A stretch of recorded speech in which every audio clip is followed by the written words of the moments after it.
Black patriarch.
Human capital theory has become a major theoretical construct for understanding a country or community's profound socio-economic changes and for strategizing how to spur creation of wealth. Basically, human capital is everything inside of a worker's head. A person's stock of basic intelligence, experiences both in and out of the workplace, education, work habits, trainings received, social and personality attributes, energy level, judgment, trustworthiness, initiative, and creativity embody the ability to perform labor so as to produce economic value. These resources are the total capacity of the people that represent a form of wealth which can be directed to accomplish the goals of the nation or state or a portion thereof. Horace Mann is referred to as the father of human capital theory and developed the theory that the economic value of people is based on their educational achievements, skills, and knowledge. He believed that investing in one's education would improve the quality of workers and therefore increase the wealth of the community. Horace Mann contended that schooling would ultimately end poverty.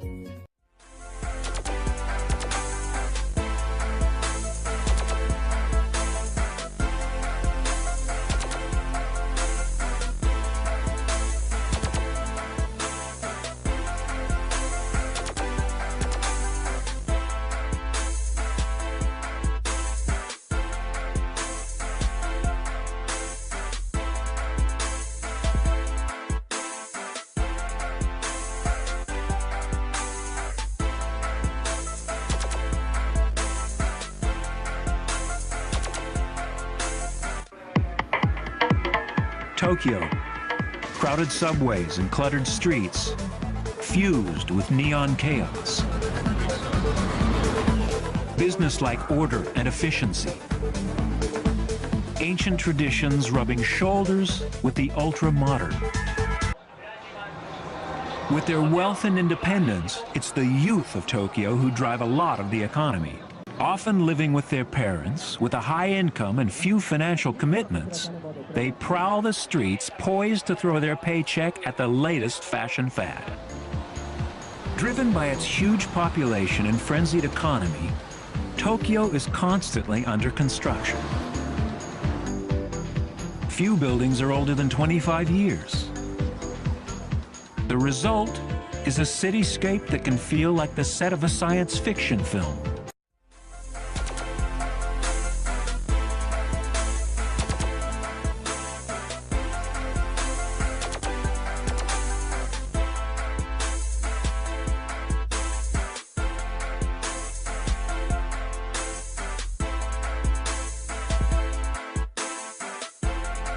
Underlining all of this is the trap of bad governance, and it just seems to compound all the other traps. 30 or 40 years ago, most of the developing world was badly governed. And the classic example is China. But China managed to turn around dramatically, completely reversing its policies. The reason it was able to do so, and India the same, was these are big societies in which there are a lot of educated people, Now, by the time you get to the countries of the bottom billion, like something like the Central African Republic, there's just a handful of educated people. The society isn't training very many, and a lot of the ones who are trained leave. And so there just isn't a critical mass that can have the confidence to diagnose the problem and implement change. And so the societies of the bottom billion reformed much more slowly than the successful societies.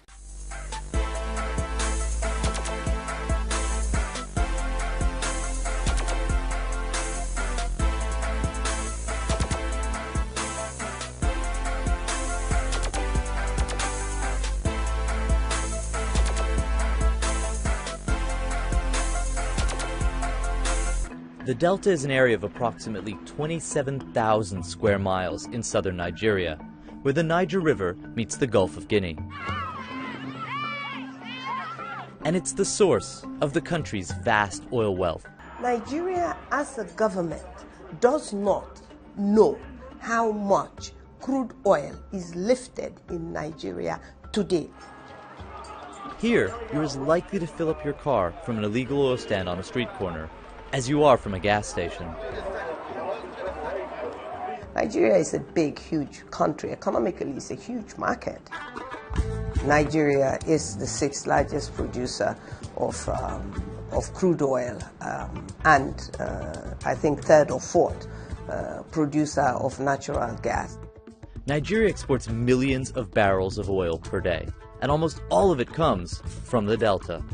This has created a contrasting region of those who have tapped into the oil money and those who haven't. There aren't a lot of options for work. Corruption and theft has leached away the Delta's resources. If you're lucky, you can scrape together a living, filling tires on the side of the road for 50 cents apiece.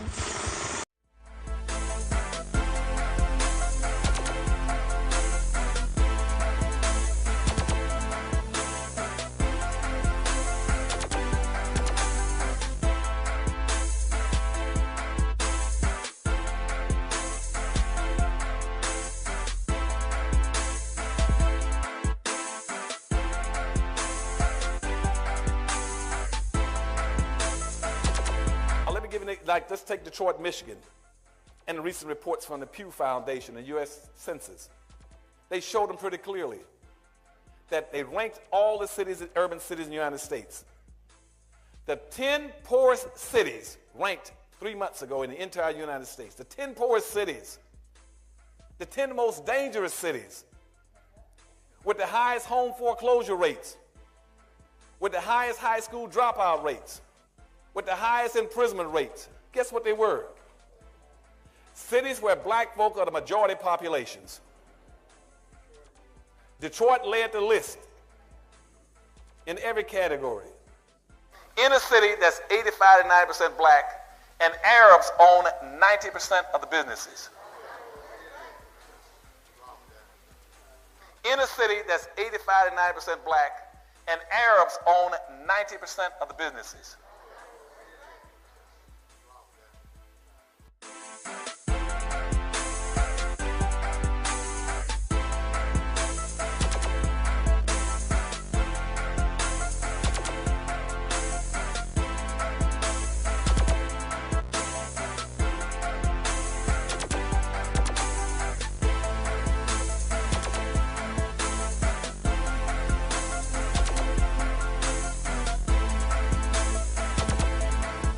There's clearly an underemployed class of black men who have not necessarily gone to jail, may have only completed a certain level of school, maybe only had a certain level of training. How do we deal with this underemployed class of black men that aren't dealing with the same kind of challenges but some nuanced ones? Because I would bet that there is an opportunity there that sometimes we're just missing. Yeah, and I don't think we're doing as good a job as we could focusing on what we are doing, on where the jobs are and where they're going. So we talk about STEM, science, technology, engineering, and math. You know, not to say that there's anything wrong with targeting construction trades or manufacturing jobs or the like, but we all know those jobs not only are gone, but they're not coming back. But we all know those jobs not only are gone, but they're not coming back. They're not coming back.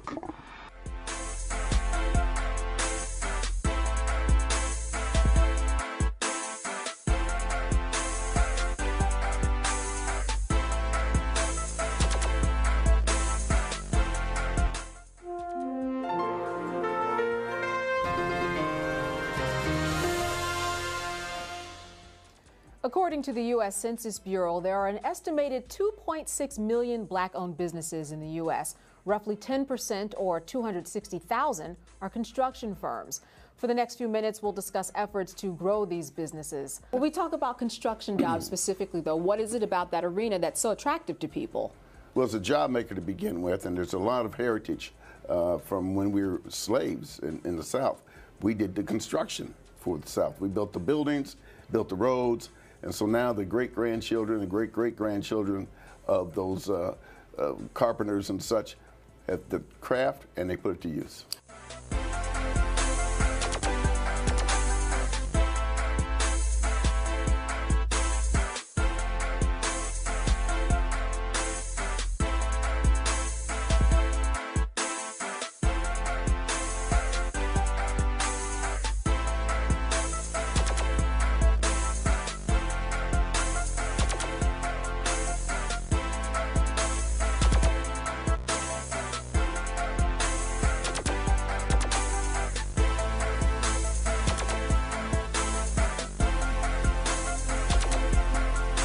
This is a condo, very expensive, $500,000, $1 million units, across from Marcus Garvey Park. Harlem is changing. Widely considered the historic cultural capital of Black America, the neighborhood situated in New York City's Upper Manhattan area looks very different today from its life in previous decades. Where there were once crumbling tenement housing complexes and a critical lack of infrastructure and services, there now stand luxurious new condominiums and a variety of upscale urban amenities. The cityscape is not the only thing that has changed in Harlem. The population is looking increasingly wealthier and whiter as newcomers continue to move to the neighborhood, while previous residents find themselves moving out as housing prices and the cost of living skyrocket.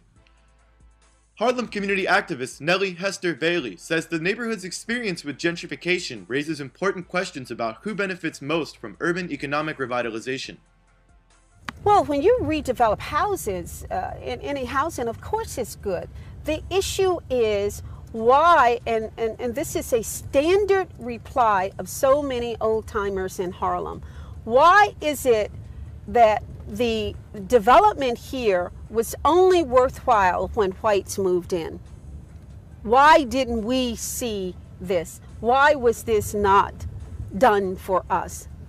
Why were we allowed to live in the misery of drug infections and vacant lots that was littered with glass and garbage and needles? And I think that's a legitimate question. And it's fair for one to ask what undergirds all of this, this public policy and legislation, if it's not race and class.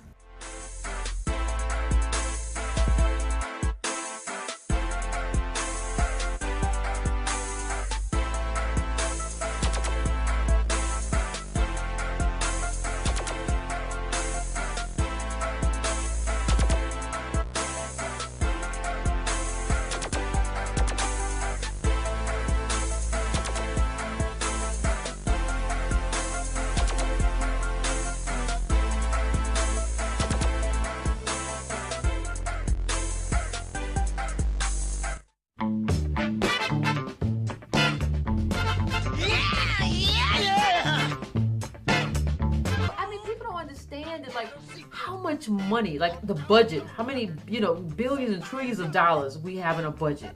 So, and nobody asked like, well, how you gonna find that money? We got the money. So don't tell me we don't have the money. And I ain't gotta figure out. I'm not an accountant. I'm not your accountant. I don't have to figure out like how's he gonna pay for this. No, you said you're gonna pay for it, Bernie. When you get in there, you figure out how to pay for it. And when you don't have anything, that's what you do. Like black people don't have money. We don't have wealth. When you don't have money and you don't have wealth, that's what you do. You say you figure it out. If somebody promises you, if somebody comes to your house tomorrow and you don't have anything to eat and they say I'm gonna buy you groceries, you don't say, well, where you gonna get the money from? Where you work at? You just say, go get me groceries. I'm hungry. That's all you say. This is insane.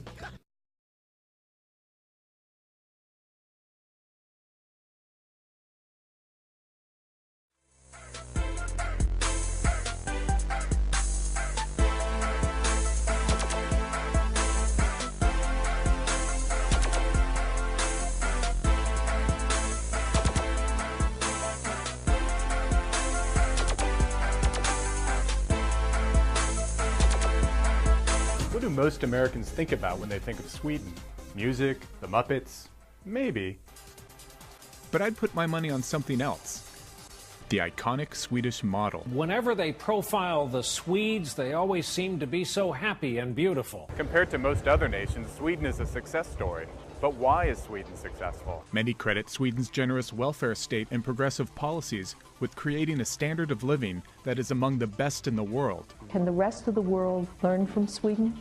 If you're willing to, yes. Many think we should be more like them.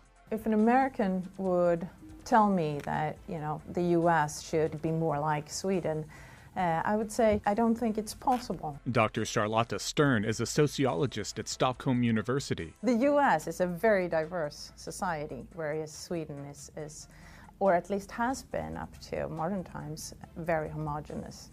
People have looked the same, had the same religion, they speak the same language.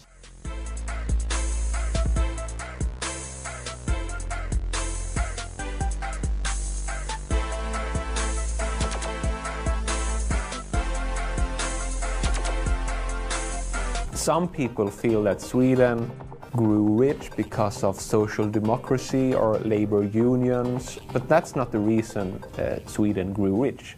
Sweden grew rich like any country that is rich, through well-functioning capitalist institutions. Sweden grew rich like any country that is rich, through well-functioning capitalist institutions. Well-functioning capitalist institutions, work, trade, innovation.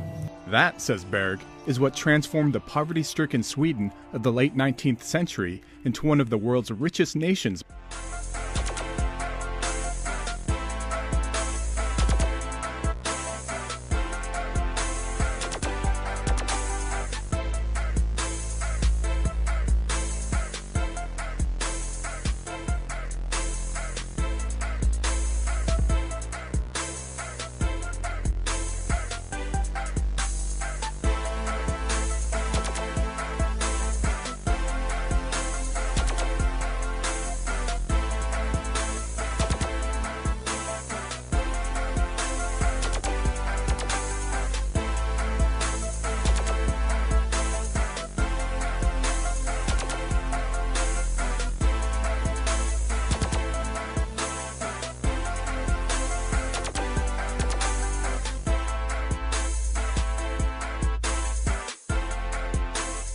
And one of the things that I really realize about this wealth is we don't understand timing as wealth. So when I say timing as wealth, we don't understand what just happened as far as a major shift in terms of new people getting into any kind of money. The kind of shift we saw has consolidated wealth. And when they say wealth, it means that there's not going to be new chances to come from the mailroom and become the CEO. That's done. And we got to get honest about that. Malcolm Gladwell, and I want everybody reading this, listening to this, to maybe go pick it up, Outliers by Malcolm Gladwell. He did this analysis, and what he showed is, I'm gonna share this. Is Bill Gates a billionaire? He probably wouldn't have started Microsoft if he hadn't been born in 1955. That made Gates old enough to take advantage of the opportunities that opened up with the introduction in 1975 of the Altair 8800, the first do-it-yourself computer kit. But he wasn't so old to be settled in his life and not take a leap of faith. Also, his father was one of the best trademark attorneys in Seattle. And then they continue on. They say, coincidence? Microsoft co-founder Paul Allen was born in 53. Apple founder Steve Jobs was born in 55. And Sun Microsoft Systems founder Bill Joy was born in 54. So, like, you're looking at whiteness, wealth, and timing. You're looking at whiteness, wealth, and timing. Not just coding. And, like, they make Bill Gates sound like he came from Compton or Zuckerberg. Dude, folks, his daddy was one of the top trademark attorneys in Seattle. You put that with his computer thing, he was ahead of the game. And so, like, was he a billionaire already? No. And so, like, but how like, if you have that kind of, like, access and nobody else does, putting it all together, I guess, has value. Even President Obama has admitted this with his recent quote where he said, that quote is so powerful. He basically says that I'm tired of successful people acting like luck isn't part of it.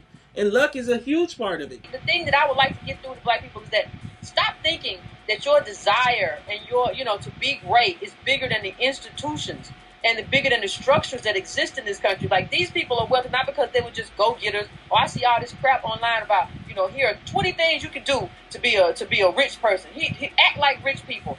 Start, get up at this time and you stay up to this time and you check email at this time. No, that's not how to get rich. Rich people didn't do that.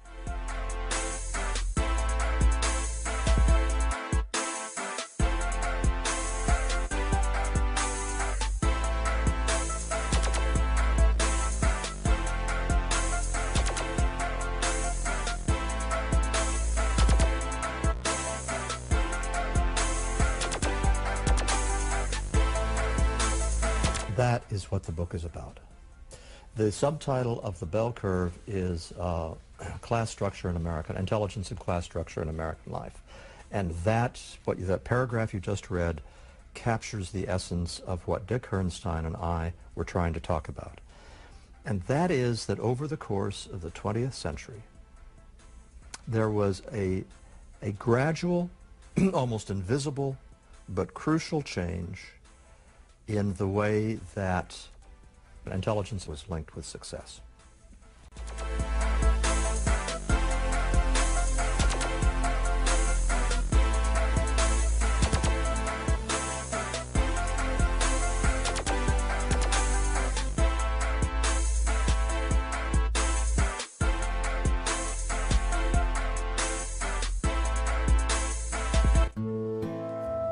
Jews were considered outsiders. They were regarded with a certain suspicion. I remember being asked if we had horns by people who you would think would know better. They were a tiny minority who embraced America. Today you might be a poor man, but tomorrow you can become a rich man. During the 19th century, millions of people came to America from all over the world. Many were not welcomed. The Irish and Chinese were routine targets of hostility. Africans brought against their will suffered brutality and unending hardship. Jews met with a mixed reception. Most Americans had never seen a Jew until they met a Jewish peddler.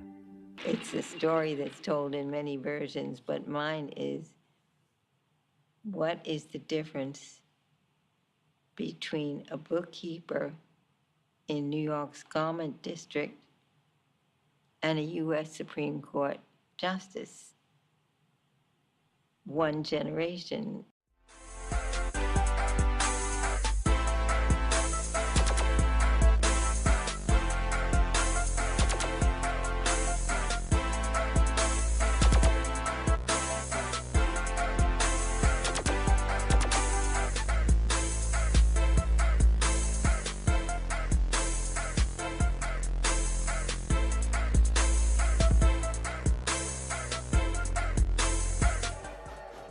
But these first 19th century Jewish immigrants were fortunate in their timing.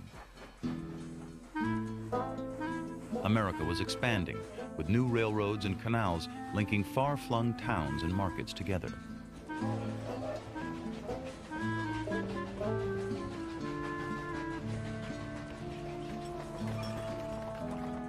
The Jew is the middleman, and he's bringing the material, kind of what I might call sort of quasi-luxuries, to the farm families and the loggers and the miners.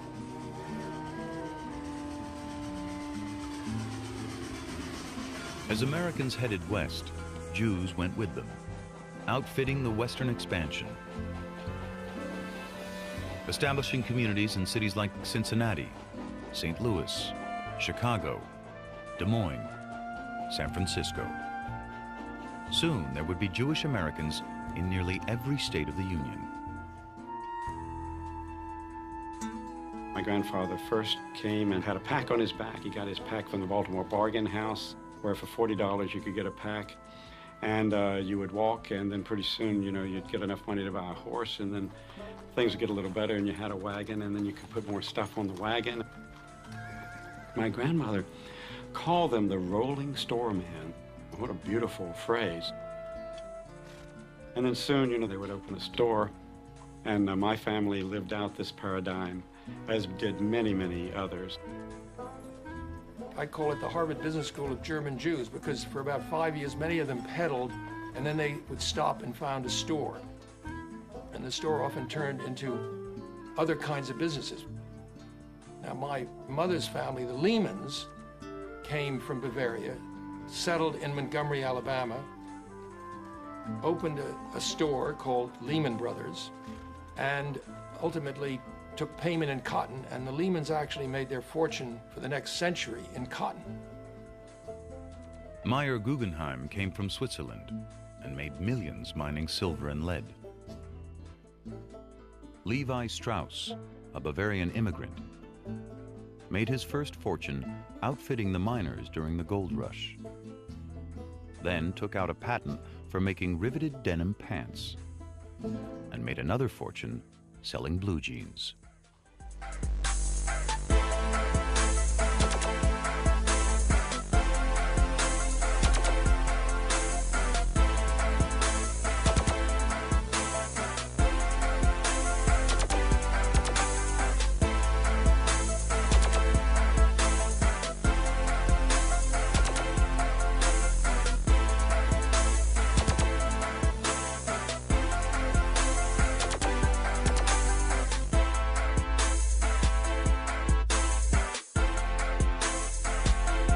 Despite the fact that Jews make up no more than 2 to 3% of the American population, they make up 50% of the top 200 intellectuals, 40% of the Nobel Prize winners in science and economics, 20% of the professors at the top universities, 40% of the partners in the top New York and DC law firms, 59% of the writers, directors, and producers of the 50 top grossing movies, 37% of the winners of the National Medal of Science, and 50% of the world chess champions.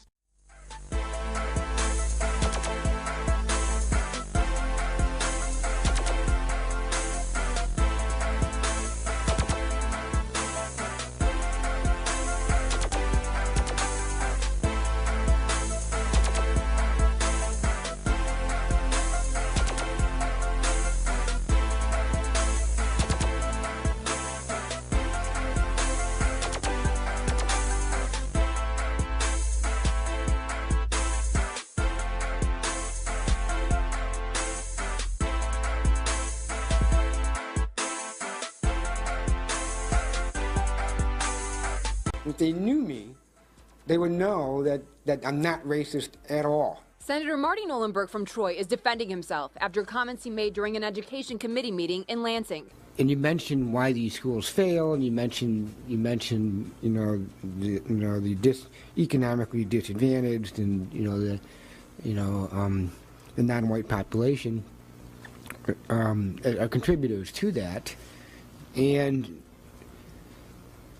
we can't fix that. I mean, we can't make an African American white. I mean, that's just, it is what it is. His words came as he talked with representatives from the Department of Education and the governor's office about failing school districts all over the state. Do you see how some people would take that offensively to say you can't make an African American white? And I suppose if they want to, spin words around, I suppose they could view it that way. But if you read further into my questioning, I don't think you would interpret it that way. Senator Nolenberg says to put it in context, he had just read statistics that said most kids in struggling districts are of color. Now, since he was speaking to the governor's advisors when he made these comments, I reached out to the governor's office to get some context. The governor's deputy press secretary, David Murray, tells me there was no suggestion made that the students' academic performance was caused by their economic status or race or ethnicity. Baker specifically commented that all children are capable of high academic performance in a high-performing school.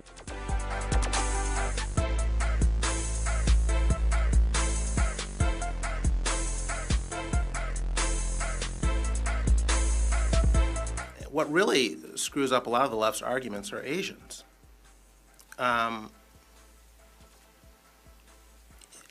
If you argue that the teaching methods in our schools today are too Eurocentric for black kids, what explains how well Asians do? I mean, if you argue that black kids are being kicked out of or suspended from school for bullying due to racism, what explains the fact that white kids are suspended more than the Asian kids? You made the comment about, education, no child left behind, and the problem schools. Well, I happen to be an education major, and it is my personal belief that there really is no such thing as a problem school. I mean, yes, many schools are underfunded, and yes, inner-city schools have trouble retaining qualified, experienced teachers because they would rather teach in the suburbs. One of the classes I had to take was called Multiculturalism in the Classroom. And there was a graph about the educational success of different minorities. And the African American community, in very low numbers, graduates high school and goes on to college in proportion to the rest of the country. Now, what I noticed right off was this very same graph did not show the Asian community. And this is a community, I see you laughing, this is a community that highly values education. They also value respect. You don't talk back to your teacher, you do your homework and you study. And there are a great many Asians that I've known personally where the father speaks very little English, has a blue-collar job, the mother speaks no English at all. But those children, first-generation Americans, okay, their parents were born in another country and they came over here, those children will go on to become doctors, lawyers, head of business. And yet, I'm being told in this class that the reason the African-American community doesn't go to college in bigger numbers is because of the slavery issue, and all these things were 200 years ago, and they start talking about Ebonics. And to me, there seems to be a dichotomy there. Everything you said about the Asian students are pretty much true statistically. I mean, not every Asian student is a brilliant student, but boy, the proportions are high, and also the speed with which they have assimilated. The story about the parent who speaks hardly any English and the kid is valedictorian, that happens all the time.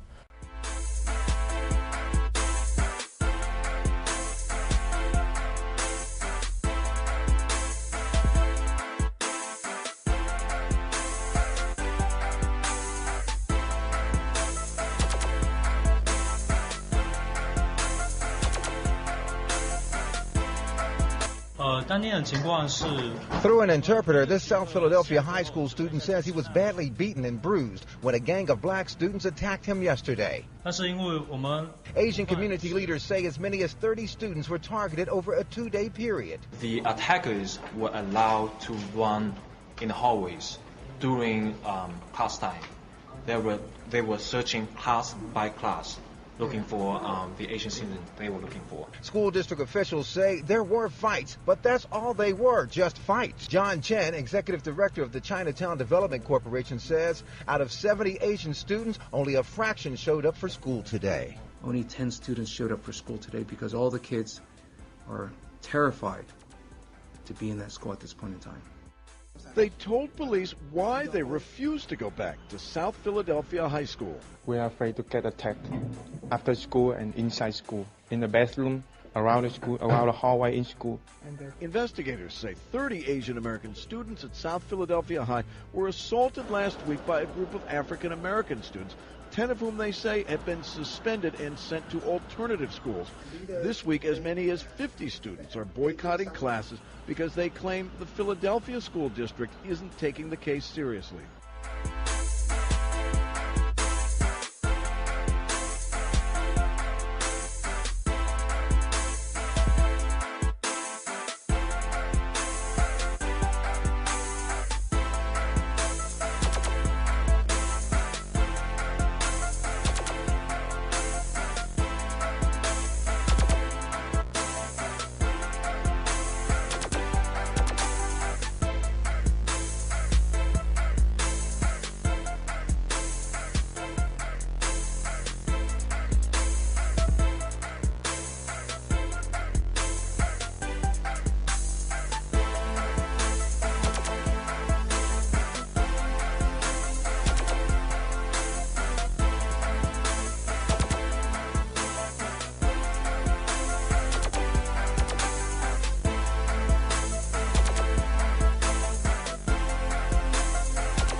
Now, what's going to happen now, what these think tanks decide to do in the contract with America, they found out through their research that approximately 68 to 7% of all the blacks in America work in some level of government.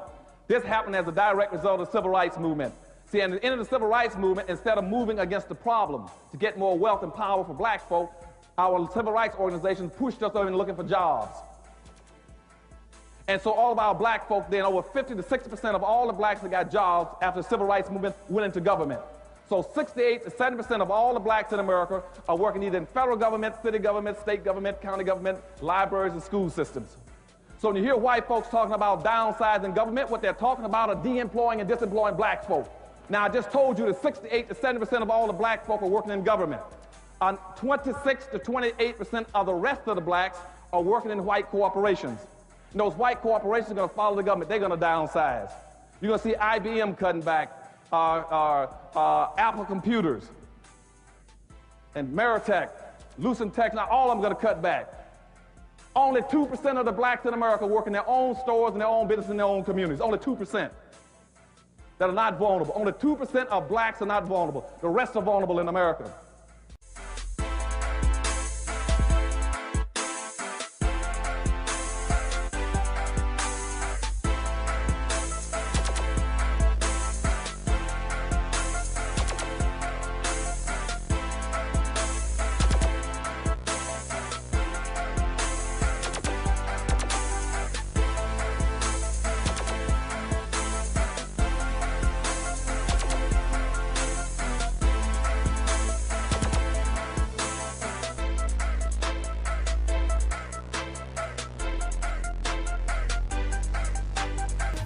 Every major industry in Europe was bankrupt, including steel, coal, and cement, and especially the agrarian companies were hit the hardest.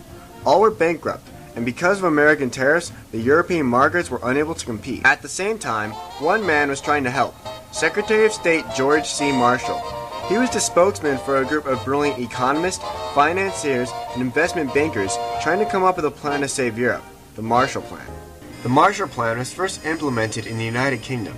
The American government dispatched a committee to the United Kingdom to oversee the distribution of the Marshall Funds and the integration of American technology in the European industries.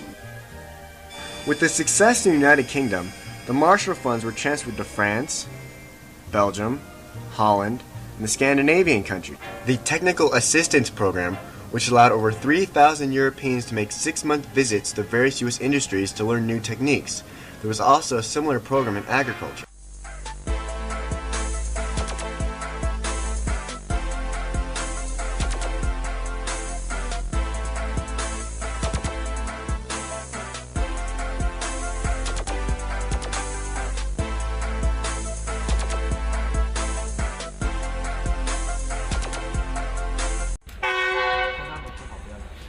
A Chinese firm carrying out the construction of Nigeria's first standard gauge railway line has started training for local railway personnel to prepare them for the operation of the rail as the project nears completion. The 186.5 kilometers rail will link the capital Abuja to the north-central state of Kaduna. Xia Lijun, a project manager with the China Railway Construction Corporation, says the training covers more than 100 personnel of the Nigeria Railway Corporation. For the construction itself, the track, the stations is almost complete. As what you can see just now, we are starting the operation training. It impacts on agriculture and the economy, as agricultural produce are conveyed from Kaduna to Abuja at much cheaper rates. A number of rail projects like this are underway across the country in an attempt to inject life into an economy facing recession and diversify Nigeria's economy from one almost solely reliant on oil.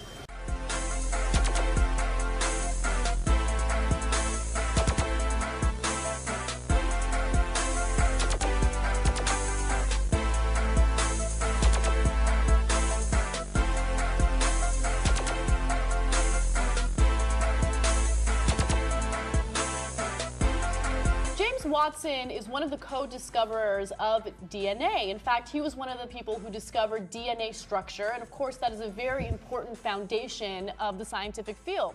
Well, recently he made it known to everyone that he will be auctioning off his Nobel Prize because he is broke. Now, why is he broke? What happened? Why is he auctioning off this very, very important prize?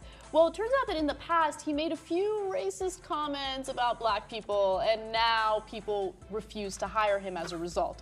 Let me give you the specific examples according to Raw's story. In a 2007 interview with the Sunday Times, Watson claimed that he was inherently gloomy about the prospect of Africa because, quote, all our social policies are based on the fact that their intelligence is the same as ours, whereas all the testing says not really. He apologized for his remarks, saying that he was not a racist in a conventional way, and that the journalist interviewing him somehow wrote that I'm worried about people in Africa because of their low IQ, and you're not supposed to say that.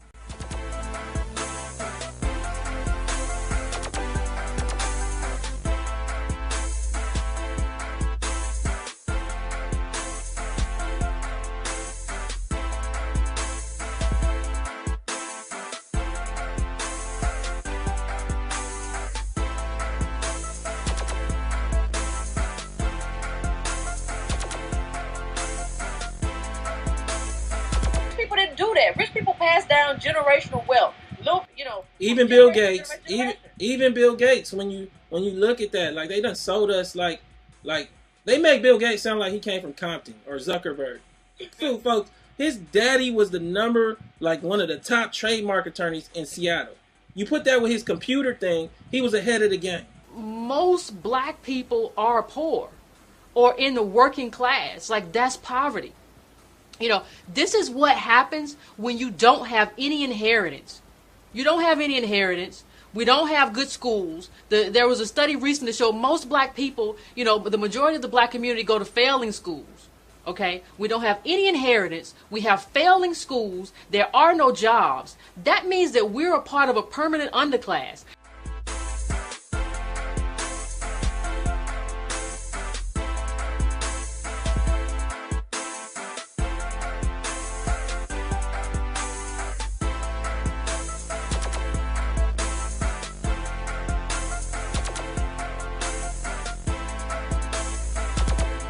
David Lebailly is a gossip reporter with the epitome of superficial journalism in Europe, the Paris Match. He has to stay here as the chronicler of this tragicomedy. It all revolves around France's wealthiest woman, 87-year-old Liliane Bettencourt, the heiress of what some call the most famous cosmetics company in the world. Yes, the one with the hairspray. Liliane's daughter, Françoise Bettencourt-Myers, thinks her mother no longer has all her marbles, and that this man is the reason. Françoise-Marie Bagnier, the good friend of Madame L'Oréal. Liliane Bettencourt is supposed to have given this painter and photographer and bon vivant 1 billion of her 17 billion euros over the last few years. The daughter thinks the aging gigolo is taking advantage of her mother, and she's suing him. He demonstratively says he doesn't care, but things aren't so simple. The point of the whole story is whether an older lady of 87 can indeed conduct her own business anymore. And it's about her whole entourage, who profit from her age and generosity to make so much money.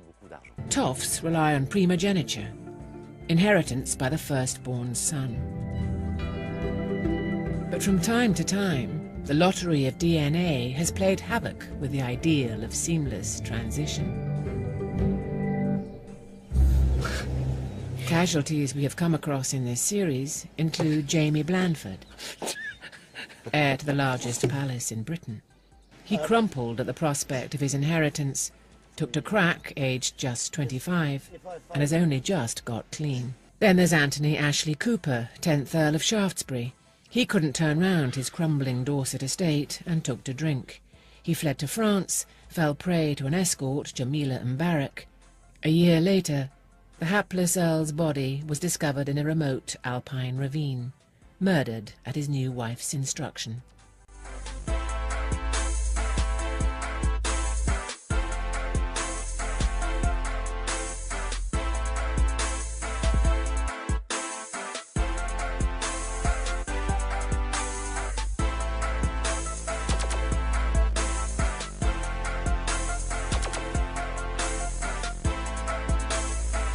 And you come out of a tradition of a people that said we love the least of these, the poor, the orphan, the widow, the fatherless, the motherless, and we acknowledge that anytime you talk about black folk in America, you're talking about a state of emergency, especially for black poor and working people.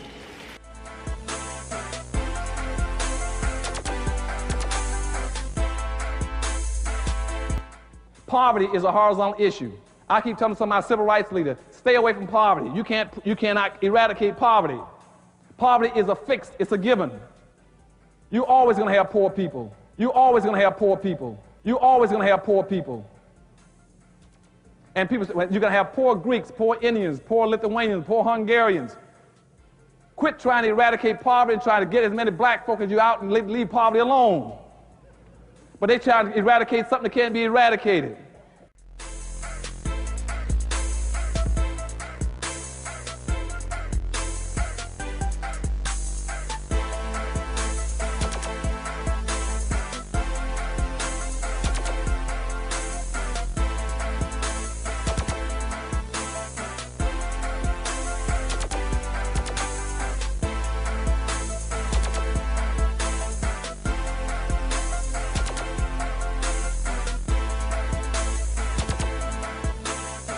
To win huge amounts of money in the lottery, you have to be lucky. To keep your life in order after winning that money, you have to be skillful. This is David Lee Edwards. I never have to worry about the hotel room again. Well, I have to pay for it. I never have to worry about that menu. Yeah, that's amazing. Edwards and his then soon-to-be wife Shauna won 1/4 of a Powerball jackpot. They were presented with a $41 million check at this ceremony in Louisville, Kentucky in 2001. And received $27 million after taxes. Edwards had served time in prison and was unemployed. They got the Ferrari and many more cars and a Learjet and mansions. In 1 year, Edwards said he spent $12 million. He ultimately lost all his money, filed for divorce from Shauna, and died in hospice care 2 years ago. His story is not unique. Was this bad judgment, or what would you like to say? It was bad judgment, bad choice. Do you want to say a few words, Amanda? The woman not commenting was Amanda Clayton, who won $1 million in the Michigan State Lottery. She got into legal trouble after continuing to collect welfare benefits. She had said she was entitled to welfare because she still needed help. 1 year after she won the lottery, Amanda Clayton was found dead in her home from a suspected drug overdose.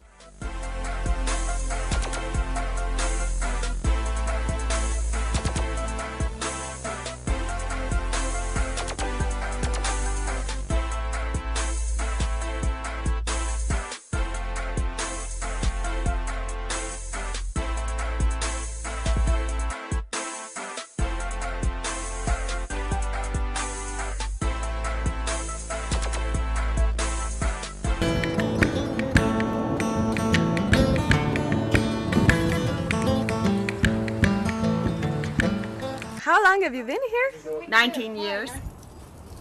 The whole park has changed. You know, this used to be a 5-star park. Well, I get $876 a month, and $500 goes to the landlord. Plus, of course, there's electricity and gas, which makes another about $115 a month. You don't have a whole lot for food.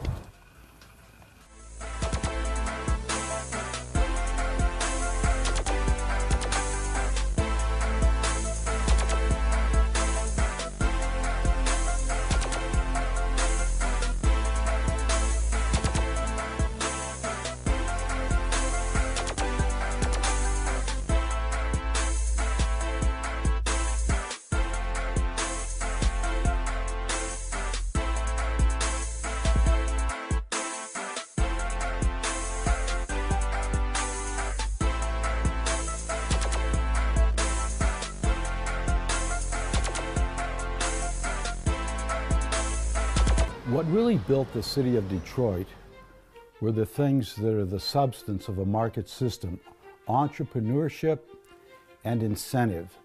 If you read the annals of Detroit, especially in the early 20th century, you can tell the Henry Fords and the suppliers, what came to be the suppliers, Durant, the message was out to all sorts of places in the U.S., upstate New York. Come to Detroit, that's where you can make your living, your fortune. We're getting together essentially what we call today a critical mass. of entrepreneurship, invention, and Edison was part of that, and you had so many that tied in to give Detroit its economic preeminence in the 20th century. Henry Ford created the $5 day, and cars became affordable to the masses. Production increased, and with the increase in production meant jobs.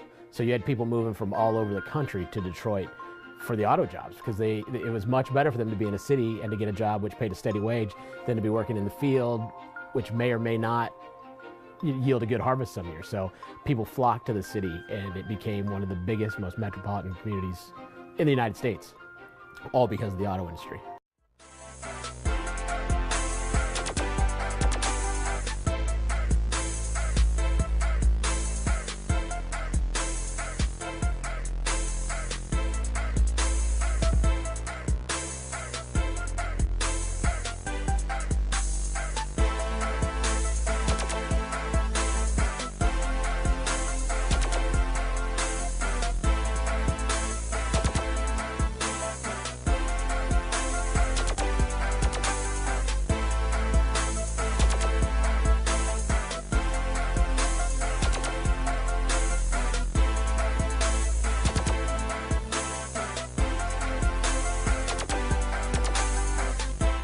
When and how did you come up with the concept? So I got the idea of doing BET when I was helping out a guy who was a lobbyist for the cable industry. I mean, he was trying to start his own channel. I was lobbying for the cable industry. He was a business guy. And he talked to me about his business model, which was a channel for the elderly. And so he had a special kind of data about the elderly buys certain products, the elderly consumes certain products, the elderly has different kind of lifestyles, the elderly is poorly depicted on television, all things that are unique to older people. And he was trying to start that kind of a channel. So I asked him, I said, can I borrow your business model? He said, sure. So wherever he had elderly, I crossed it out and put black. Black people have different buying habits, black people have different consumption patterns. Black people, watch television in different ways. Black people are not adequately depicted on television. So when you put all of that together, it just said, gee, let's start this channel, BET. So I went to this guy named John Malone, who at that time operated the third largest cable system in the country. He liked the idea because he had some cable systems in black communities, and he saw it as a perfect way to add more content for his cable subscribers to sell more cable. And that's how BET got started. Now, how were you able to convince John Malone to actually invest in your company? What steps did you take? Well, John Malone is a strong believer in entrepreneurs. Okay. He fundamentally likes the idea of people who have vision or people who have ideas and can passionately articulate the idea. He likes to back them. Okay. So I was able to convince him because, first of all, he had a small need for the product. I mean, it wasn't totally necessary, but he had cable systems that wanted the product. Okay. The second was he believed in entrepreneurs. He's not the kind of investor who believes in government programs. So. If you'd gone to him and say, I want to get a government loan, an SBA loan, he probably would have thrown you out of his office. But if you go to him and say, I believe this product can work, I believe there's a demand for black content, I believe cable operators want to see more black programming, and I think I can find the content, he bought into the notion. So he put the first $500,000 into BET, and the rest, as they say, is history.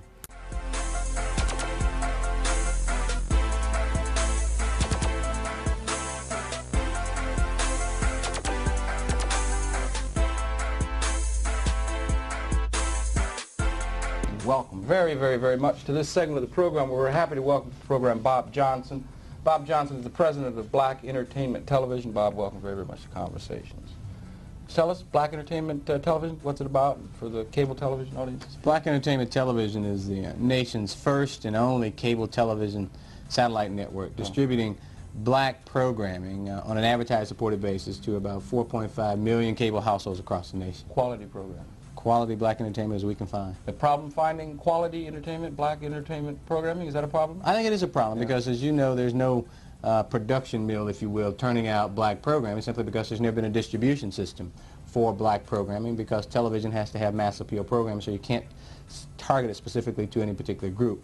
Black Entertainment Television is attempting to open up that distribution system.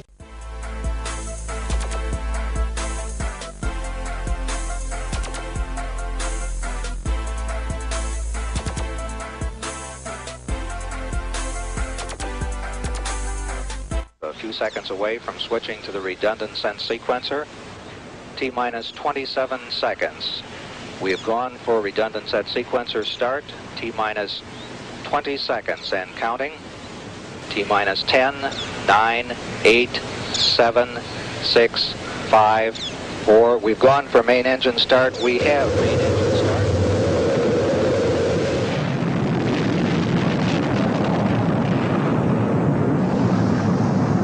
Ladies and gentlemen, rock and roll.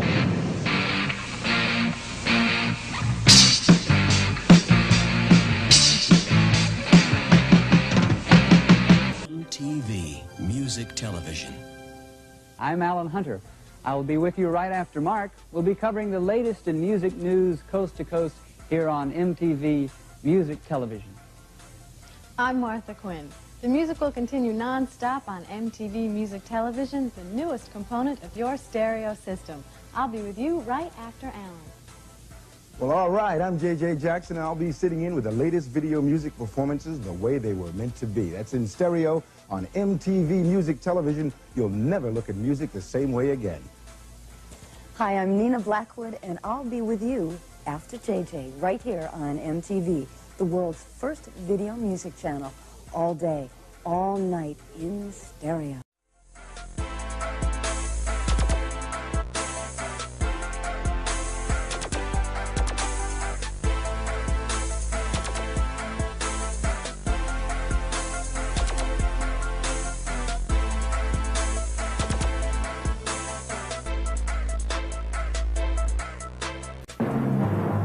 MTV presents another exclusive world premiere video. A flock of seagulls continue to soar with their new video, Wishing, from their forthcoming album.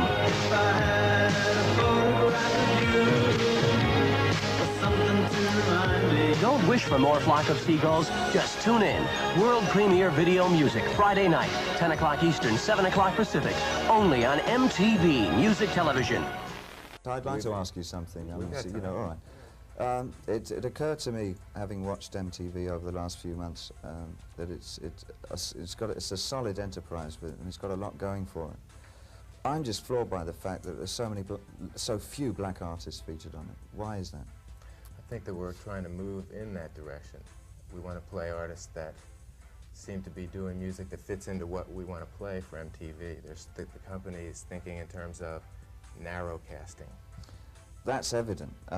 It's evident in the fact that the only few black artists that one does see are on about 2:30 in the morning or to around 6. Very few are featured predominantly during the day. No, that's a... I'll say that over the last couple of weeks these things have been changing, but it's a slow process.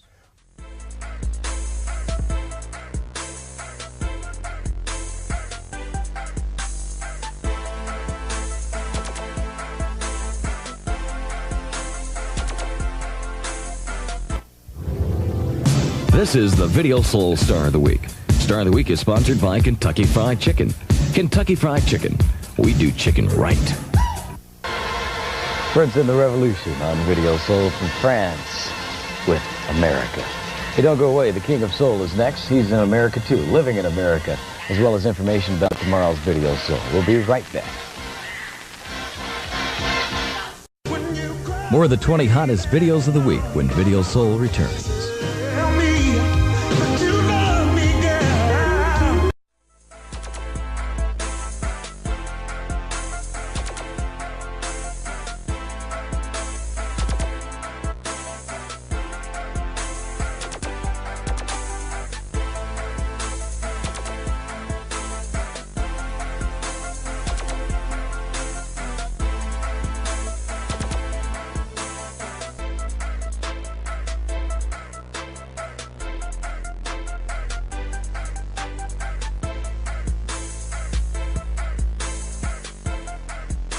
He's best known for the television network he created. He's since closed that chapter, focusing on his next act.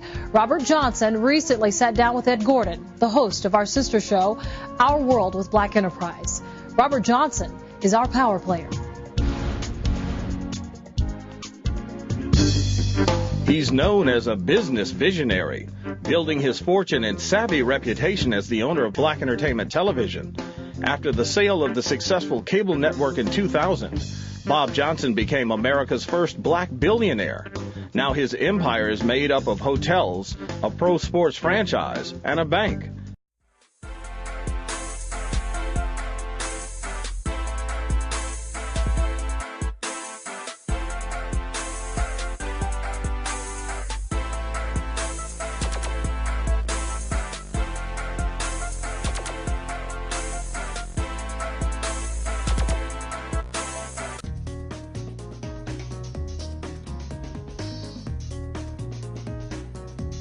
Emmett McHenry is a visionary known for his legendary ability to successfully unite communication with computer technology in groundbreaking ways. Emmett is a quintessential pioneer. He brings together innovative spirit, creative design, an absolute fearlessness, and a huge affection for the human spirit.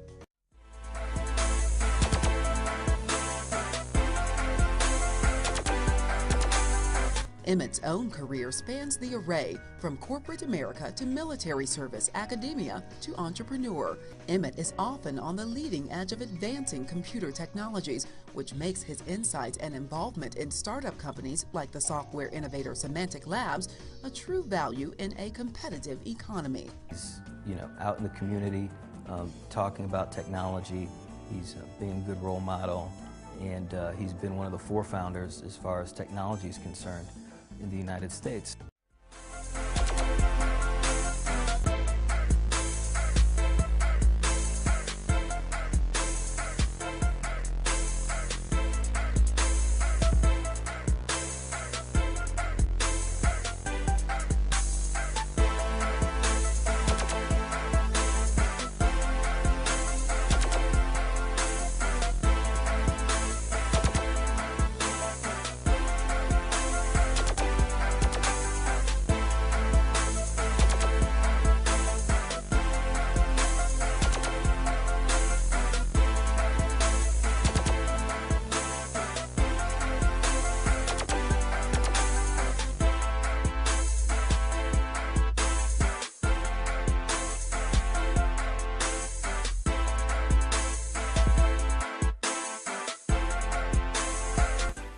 We have some of the most brilliant black people on the planet right here among us. But we've been caught up in corporate America, in academia, in other areas, and we are not thinking and planning for the masses. And if this brilliant black professional and academicians started thinking on what their gifts and skills and talents could be, how they could be used to advance the masses, then we could come up with a program that would not only lift the few, but lift the whole. And that should be our next effort, is to turn the learned, turn the professional class, turn the business class, those that have done so well.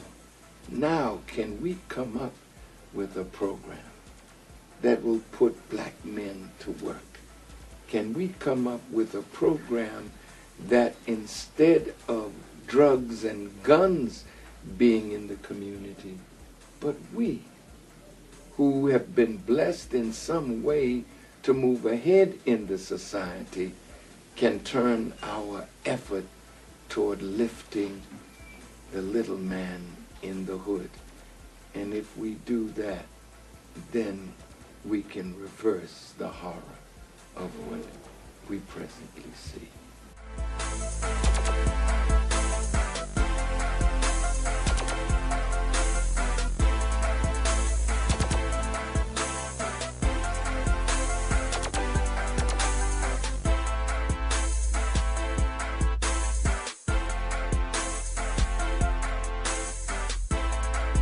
Let me be brutally frank about this. The kids who are gifted in this country are the kids who are going to determine the success or failure of our future. The kids who are gifted in this country are the kids who are going to determine the success or failure of our future. And for us to neglect them, as we are doing, is terrible. We are focusing enormous resources on the kids who have learning problems, and we are at the same time pulling back resources from and making life more difficult for those kids who are gifted.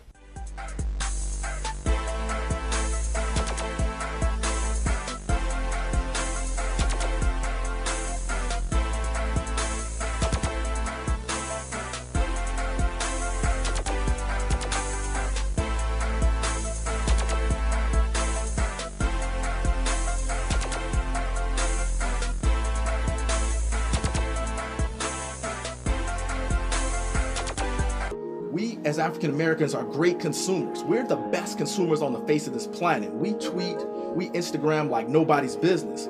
But are we putting ourselves in a position to take advantage of all that tweet and Instagram? And we both know the answer. We all know the answer. The answer is no.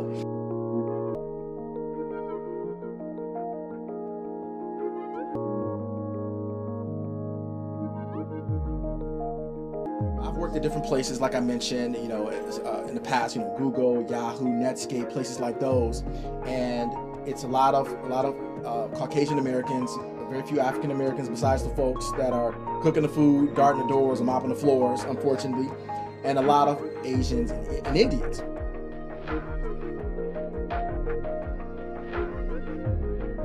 We've been afforded this luxury called Google and YouTube. Anything and everything that you ever want to know is not at your fingertips, it's in your pocket. Learning HTML, CSS, JavaScript, those are fundamentals of website development.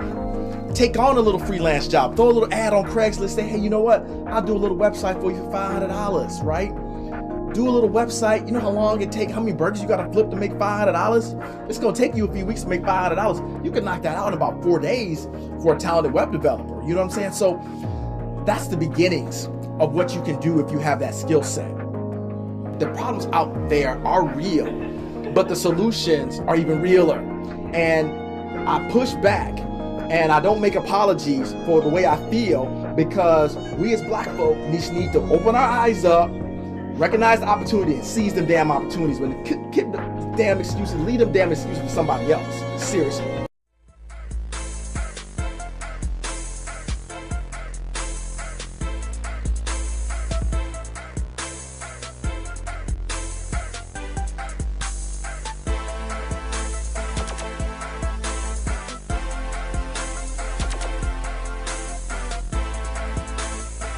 This whole contract with white America is not anti-liberalism. It is not anti-Democratic Party. It wasn't even anti-Clinton. What it was they were trying to answer a question that's been haunting white America for about 30-something years. And that is, what do you do with 36 million obsolete black folk? That's what the contract was for. But now, as I told you, is that blacks are obsolete. They don't need your kids anymore. They don't need half-educated kids anymore.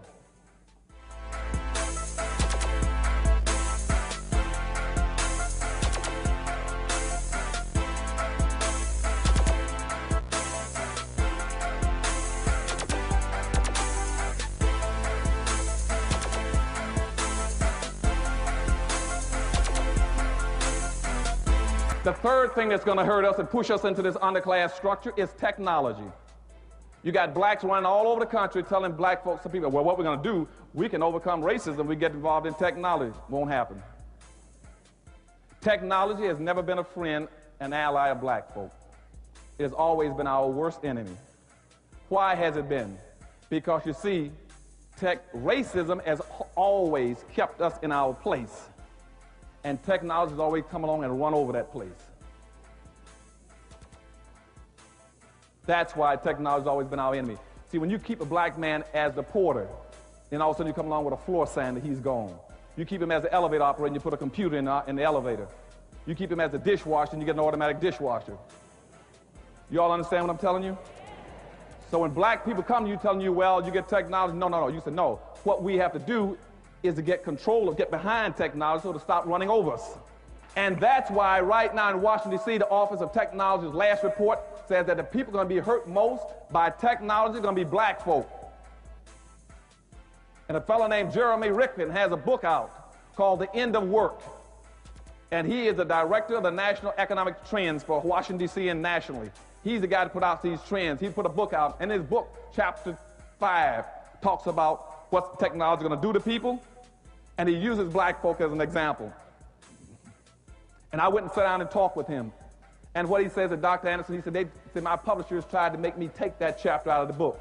He said, I fought to keep it in. He said, because technology is going to kill black folk. And read that book, and that's what he's talking about. He says, because black folk don't have any control of technology, don't own anything.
Says Uber plans to allow people to order self-driving cars from their phones.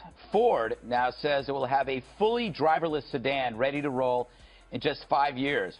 Hooray, and the opposite of hooray. Hooray because technology always brings more productivity, pleasure, and autonomy to our lives. A driverless car reduces human error, the culprit behind a major killer, the car crash. As for distracted teens and drunks, their hands won't be behind the wheel.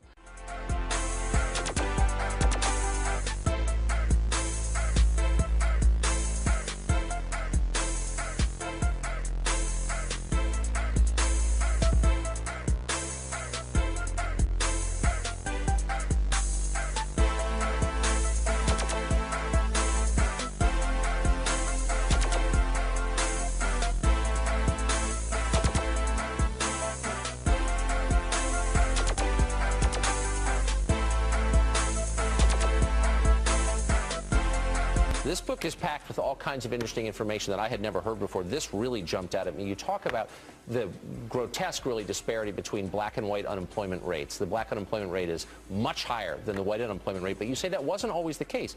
You say black labor force participations were higher than that of whites up until about 1930. What changed? Blacks from the South, construction workers were coming up north, and the construction companies were able to underbid the northern companies and get government contracts. And so this was meant to put a stop to that. So just to be totally clear, up until 1930, under the Roosevelt administration, of course that would have been the Hoover administration, but up until that point, there were lower unemployment rates in black neighborhoods than white neighborhoods. And that has been the result, do you think, of lack of government intervention? Not always, but in 1930 that was certainly the case, and that was not the first time that it was the case. 1866 and up to about into the 1920s, black folk had the greatest economic achievement they've ever had in this country. Even though it didn't occur under integration, it occurred under segregation. Those black folk had managed to acquire over 20 million acres of land, according to the United States Census in 1920. 20 million acres of land. But between 1920s and 1950s, they lost almost all of it. Back in the 1920s and up to the 1940s, we had black broom factories, we had black mattress factories. Almost every black major city had at least 2 cab companies. We had black bus companies. We had black shipyard up here in Baltimore. When I say black bus lines, I'm not talking about just having 3 or 4 buses. we had over 500 buses. And this is in Winston-Salem, North Carolina. And our bus company didn't just service just the black neighborhoods, it serviced the blacks and the white neighborhoods. We had 2 black cab companies. We had the Harris Cab Companies and the Campbell City Cab Companies. But they used to have their own restaurants. They had the best nightclubs in the country. The blacks had 2 baseball leagues. Each baseball league had 8 teams. We had over 500 of the best baseball players in the world. But what did they do? They wanted to integrate. So as soon as they put Jackie Robinson on the Brooklyn Dodgers, black folks said, we'll give up all of our black baseball leagues, black teams, and all our black players, and we can just get one black boy to play on a white team. Here's your starting lineup.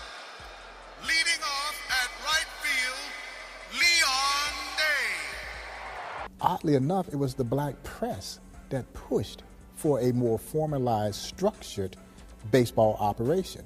Rube Foster would become the architect of that. He was brilliant. He's the gentleman who started the Negro Leagues. He started it.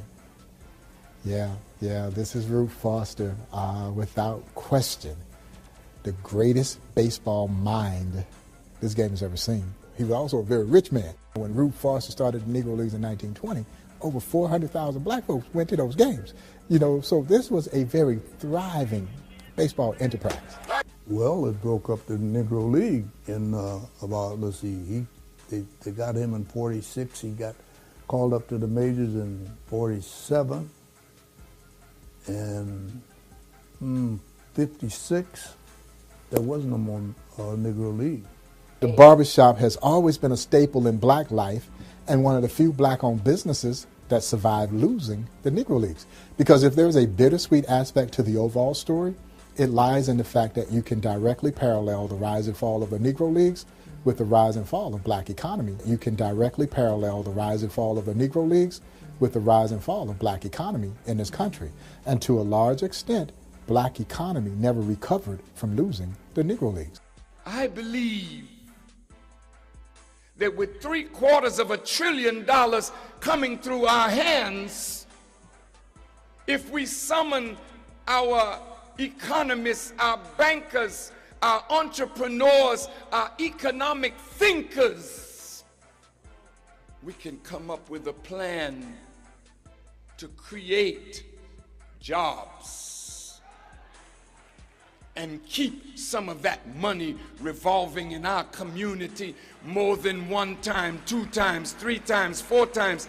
Then we can build institutions that speak to our needs. Black patriarchy.